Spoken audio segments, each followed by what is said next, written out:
CK ടോക്സിന്റെ മറ്റൊരു football ടോക്കിലേക്ക് എല്ലാവർക്കും ഒരിക്കൽ കൂടി സ്വാഗതം.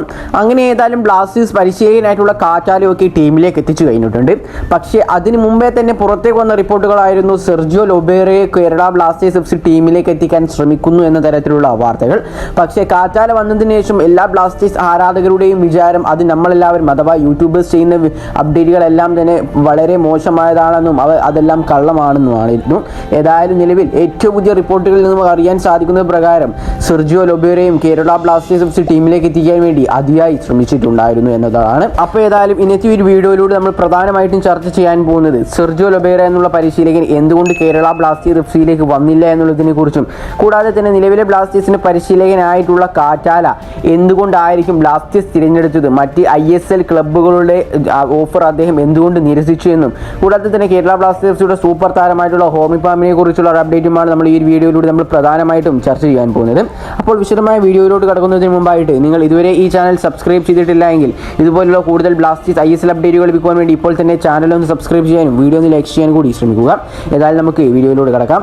ആദ്യത്തെ അപ്ഡേറ്റ് എന്നുള്ളത് ലൊബേറയെ തന്നെ കുറിച്ചാണ്. നമുക്കറിയാം ഒരുപാട് കാലങ്ങളായി കേരള ബ്ലാസ്റ്റേഴ്സ് FC ഈ ഒരു പരിശീലകനെ ടീമിലേക്ക് എത്തിക്കുവാൻ വേണ്ടി നല്ല രീതിയിൽ തന്നെ നോട്ടമിട്ടിട്ടുണ്ടായിരുന്നു എന്നുള്ളതാണ്. എന്നിരുന്നാൽ കൂടി വരാൻ പോകുന്ന സൂപ്പർ കപ്പിന് മുന്നോടിയായിക്കൊണ്ട് കേരള ബ്ലാസ്റ്റേഴ്സ് FC തങ്ങളുടെ പുതിയ പരിശീലകനായി സ്പാനിഷ് പരിശീലകൻ ഡേവിഡ് കാറ്റാലയെ സ്വന്തമാക്കി കഴിഞ്ഞിട്ടുണ്ട്. ഇപ്പോൾ ഒരു വർഷ കരാറിലാണ് അദ്ദേഹത്തെ കേരള ബ്ലാസ്റ്റേഴ്സ് FCയിലേക്ക് കൊണ്ടുവന്നിരിക്കുന്നത്. ഇപ്പോൾ ട്രാൻസ്ഫർ വിൻഡോയുടെ തുടക്കം മുതലേ കേരള ബ്ലാസ്റ്റേഴ്സ് FCയിലേക്ക് വരുമെന്ന് ഒരുപാട് റൂമറുകളും റിപ്പോർട്ടുകളും വന്ന ഒരാളായിരുന്നു സെർജിയോ ലൊബേറോ എന്ന പരിശീലകൻ. നിലവിലെ ഒഡീഷ FCയുടെ മികച്ച പരിശീലകനായിട്ടുള്ള ഈ ഒരു പരിശീലകൻ കേരള ബ്ലാസ്റ്റേഴ്സ് FC അവസാനം വരെ ടീമിലേക്ക് എത്തിക്കുവാൻ വേണ്ടി ശ്രമിച്ചിട്ടുണ്ടായിരുന്നു.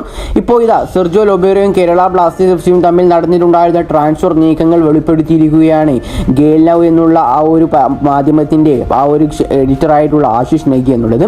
ഏതായാലും ആശിഷ് നഗിയുടെ റിപ്പോർട്ടുകൾ പ്രകാരം കേരള ബ്ലാസ്റ്റേഴ്സ് FC സെർജിയോ ലൊബേറയെ സ്വന്തമാക്കാൻ 2 കോടിയുടെ വമ്പൻ ഓഫർ ആയിരുന്നു ഒഡീഷ FCക്ക് നൽകിയിട്ടുണ്ടായിരുന്നത് എന്നാണ് നമുക്ക് അറിയാൻ സാധിക്കുന്നത്. ജനുവരി ട്രാൻസ്ഫർ വിൻഡോയിലാണ് ബ്ലാസ്റ്റേഴ്സ് ഈ ഒരു നീക്കം നടത്തിയതെന്നും റിപ്പോർട്ടിൽ പറയുന്നുണ്ട്.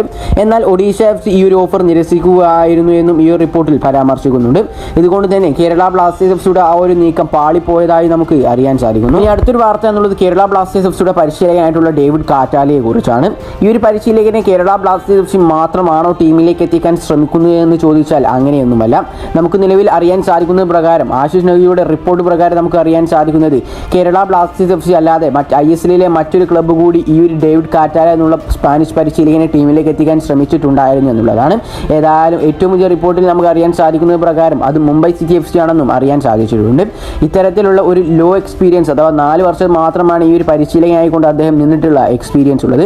കൂടാതെ തന്നെ ISLയിൽ ഇതുവരെയായിട്ടും പരിശീലിപ്പിച്ചിട്ടുള്ള ഒരു എക്സ്പീരിയൻസ് കൂടിയില്ല. കൂടാതെ തന്നെ അദ്ദേഹത്തിന് ഇതുവരെയായിട്ടും ഒഫീഷ്യലായിട്ട് ഒരു കപ്പ് മാത്രമാണ് നേടാനും സാധിച്ചിട്ടുണ്ടായിരുന്നത്.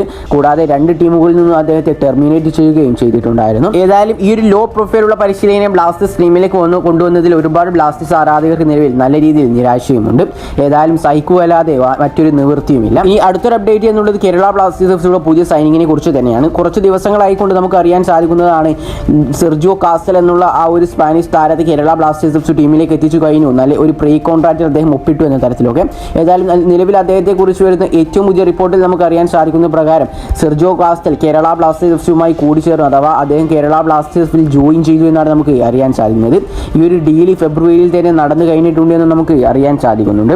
അതുകൊണ്ട് തന്നെ അദ്ദേഹം സൂപ്പർ കപ്പിനോ അല്ലെങ്കിൽ സൂപ്പർ കപ്പിന് മുന്നോടിയായിക്കൊണ്ട് കേരള ബ്ലാസ്റ്റേഴ്സ് FCയിലേക്ക് വരാനുള്ള സാധ്യത നമ്മൾ കാണുന്നു. ഇനി അടുത്തൊരു വാർത്ത എന്നുള്ളത് കേരള ബ്ലാസ്റ്റേഴ്സ് FCയുടെ ഡിഫൻസിലെ സൂപ്പർ താരമായിട്ടുള്ള ഹോർമി പാമിനെ കുറിച്ചാണ്. കേരള ബ്ലാസ്റ്റേഴ്സ് FCയുടെ മാനേജ്മെന്റ് നിലവിൽ ഹോർമി പാമിന് വളരെ ഉയർന്ന നിരക്കാണ് നൽകുന്നതെന്ന് നമുക്ക് ഏറ്റവും പുതിയ റിപ്പോർട്ടിൽ നിന്നും അറിയാൻ സാധിക്കുന്നത്. അതെന്താണെന്ന് വെച്ചാൽ അദ്ദേഹത്തെ വലിയ രീതിയിൽ തന്നെയാണ് കേരള ബ്ലാസ്റ്റേഴ്സ് FC നോക്കിക്കാണുന്നത് എന്നാണ് അതിൻ്റെ അർത്ഥം എന്നുള്ളത്.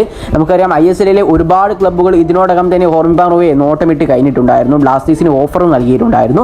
പക്ഷേ ആ ഒരു ഓഫർ എല്ലാം തന്നെ കേരള ബ്ലാസ്റ്റേഴ്സ് FC നിരസിക്കുന്ന ഒരു കാഴ്ചയാണ് നമുക്ക് കാണാൻ സാധിക്കാൻ കഴിഞ്ഞിട്ടുള്ളത്. അതുകൊണ്ട് തന്നെ നമുക്ക് ഉറപ്പിച്ചു പറയാം കേരള ബ്ലാസ്റ്റേഴ്സ് FC തീർച്ചയായിട്ടും ഈ ഒരു താരത്തെ വിട്ടുകൊടുക്കുകയില്ല എന്നുള്ളത്. അടുത്തൊരു അപ്ഡേറ്റ് എന്നുള്ളത് കേരള ബ്ലാസ്റ്റേഴ്സ് FCയുടെ സൂപ്പർ കപ്പിനെ കുറിച്ച് തന്നെയാണ്. നമുക്കറിയാം സൂപ്പർ കപ്പിന് വേണ്ടിയിട്ടാണ് നിലവിൽ കേരള ബ്ലാസ്റ്റേഴ്സ് FC നല്ല രീതിയിൽ ഒരുക്കങ്ങളൊക്കെ ഒരുങ്ങി കഴിഞ്ഞുകൊണ്ടിരിക്കുന്നത്. കൂടാതെ തന്നെ കേരള ബ്ലാസ്റ്റേഴ്സ് FC എങ്ങനെയെങ്കിലും സൂപ്പർ കപ്പിലെ കപ്പ് നല്ല രീതിയിൽ തന്നെ ലക്ഷ്യം വെച്ചുകൊണ്ട് തന്നെയാണ് ഈ ഒരു മത്സരത്തിന് ഇറങ്ങുന്നതും. പക്ഷേ അതിന് മുന്നോടിയായിക്കൊണ്ട് കേരള ബ്ലാസ്റ്റേഴ്സ് FC മറ്റു ടീമുകളുമായിട്ട് കുറച്ച് മത്സരങ്ങൾ കളിക്കുമെന്നാണ് നമുക്ക് ഏറ്റവും പുതിയ റിപ്പോർട്ടിൽ നിന്നും അറിയാൻ സാധിക്കുന്നത്. സൂപ്പർ കപ്പിന് വേണ്ടി നല്ല രീതിയിൽ ഒന്ന് തയ്യാറാവാൻ വേണ്ടിയിട്ട് തന്നെയാണ് ആ ഒരു മത്സരം വെച്ചിട്ടുള്ളത് നമുക്ക് അറിയാൻ സാധിക്കുന്നുണ്ട്.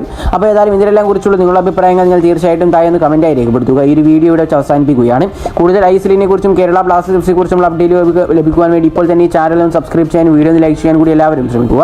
അപ്പോൾ മറ്റൊരു ബ്ലാസ്റ്റേഴ്സ് ഐഎസ്എൽ അപ്ഡേറ്റുമായി ഞാൻ വീണ്ടും വരുന്നവരേക്കും എല്ലാവർക്കും ഗുഡ് ബൈ.